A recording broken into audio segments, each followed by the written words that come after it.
How's it 1:30 in the afternoon? I'm still tired. Hey, what's up? It's pretty echoey in here. I wonder if I can fix that. Turns out since it's a bathroom, it doesn't really matter, so here we are. I'm gonna talk about Thor today, because I finally watched Thor Love and Thunder. It's getting really bad when I start considering watching these Marvel projects to be an accomplishment. But basically, I watched it like 2 nights ago, and I have thoughts. Not any thoughts that are actually pertinent to anything necessarily, but thoughts I want to talk about because I'm a little intrigued. Was I gonna prep for this video? Abso-freaking-lutely I was gonna prep for this video. And then I didn't. So we're gonna go off my memory. And also I'm in the bathroom doing my hair because I need to be doing something with my hands. I've noticed that helps me think. So we're gonna start off with things that I was confused about. I was confused about Thor Will Return because I thought his contract was up. Like, I thought he had one less movie than the rest of the OG6, which is why Thor Love and Thunder existed.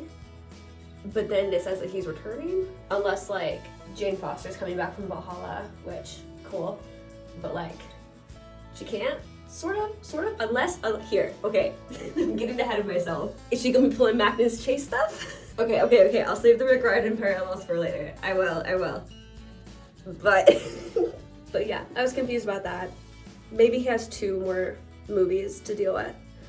I don't know, or maybe Chris was like, I don't care, I can join the MCU for a little bit longer, that's chill. I was also confused about Mjolnir for a while because Mjolnir was broken, but then there was a not broken one in Endgame, but that one was from the Dark World era of Thor. But then I think, did Captain America take it back to, he had to, he took it with him. He took it with him. I'm not crazy. So I think that one unconfused itself. But that was what I was thinking the whole movie. I was like, isn't there like a non-broken Mjolnir somewhere in the universe? There is, it's just in the past. So those are the only 2 things I was confused about. Let's talk about the things that I didn't like. Surprisingly, there's not that much. So as some of you may be aware, I don't like Ragnarok. I'm in that minority opinion. I'm fully aware of that. I also know that people are slowly coming to my point of view, so I'm not really mad about it. But yeah, I didn't like Ragnarok, and I was really worried that Love and Thunder was going to be Ragnarok 2.0.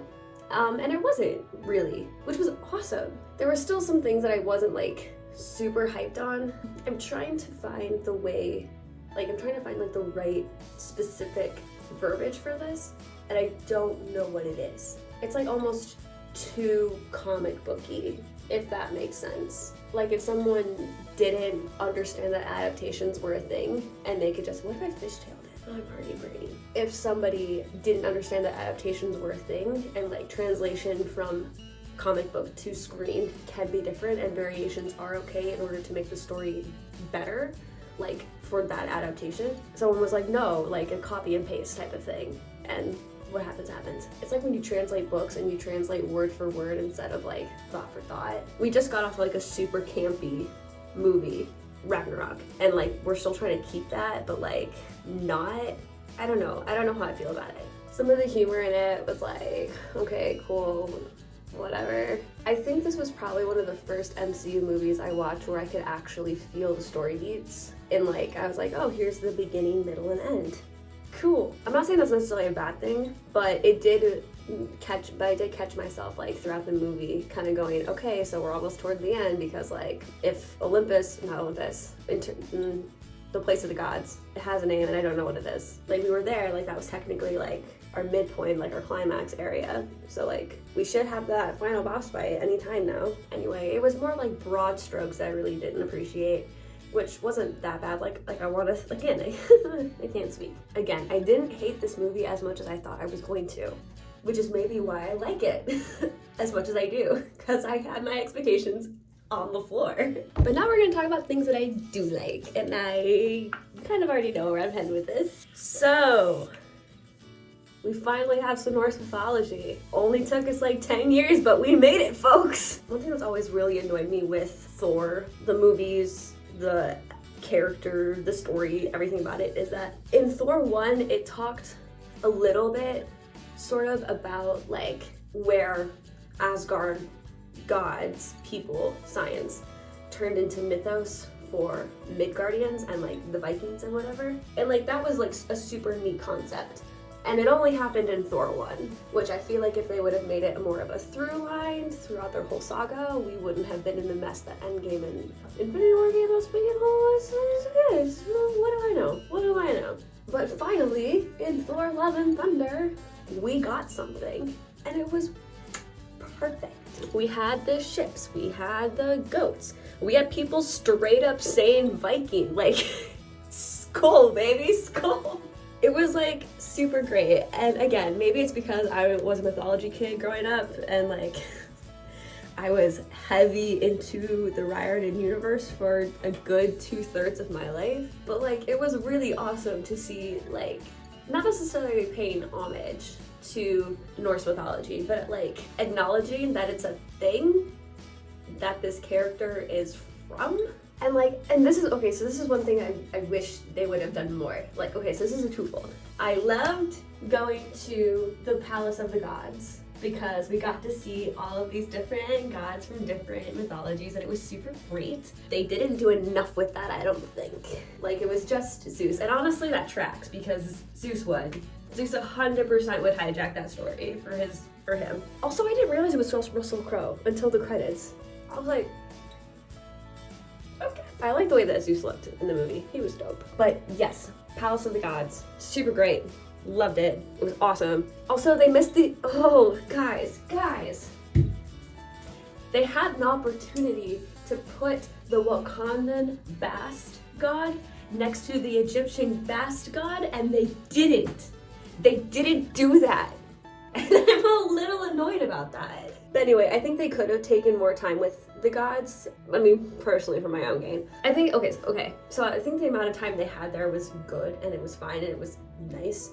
But I think they could have had more gods, like, talking about this, because it's kind of a big deal. And like, as much as Zeus is like a frat boy, like other gods would have chimed in, because this is kind of a serious issue. And like, I think it would have been interesting to see like other gods' like opinions about this, because some mythologies have the gods dying. And it would have been cool because like, Thor's a god. Did we forget about this? Maybe, kind of. Oh, Hercules. Oh. Okay, so when I was watching the movie and somebody on screen was talking about like, oh yeah, so there's a god that's called Zeus and blah blah blah, and Hercules, and I went, Hercules is a demigod? He's not a god. And then my roommate who was watching the movie with me was like, just wait, they'll explain it. They didn't really. I mean, sort of, kind of. Also, like, Hercules gonna be a god killer now because like he's going out to kill Thor. Also, like, ugh. That would have had so much more weight if you would have had a scene where you had all of the gods arguing, like all of the deities from all these different mythologies, because all of them had different opinions on what it means to be a god.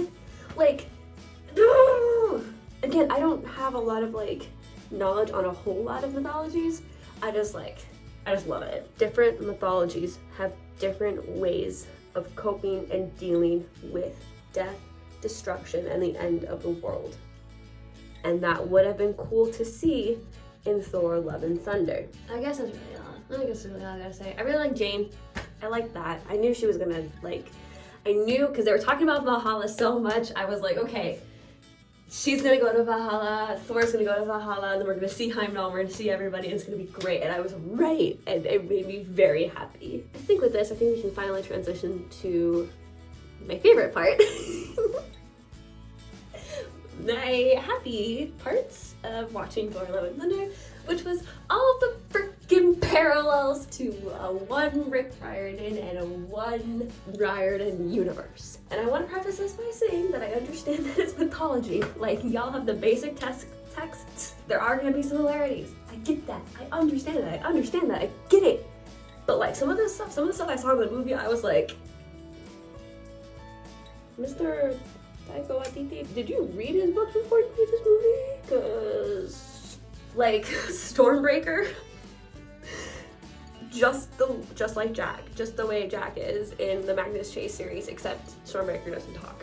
That was like the main one, because that one was not throughout the whole movie, but there were other, like, little things throughout the movie. Like, I guess this is probably not a strictly PGO thing. I thought it might have been when I was younger, but like, the gods bleeding Inkor, like gold. I thought that was just a straight up either Greek thing or like a straight up just PGO thing. But maybe it's not. But that's what I saw that happen. I went, also guys, watching this movie only made me even more freaking excited for the TV show. Like, come on, like the ending with all the kids.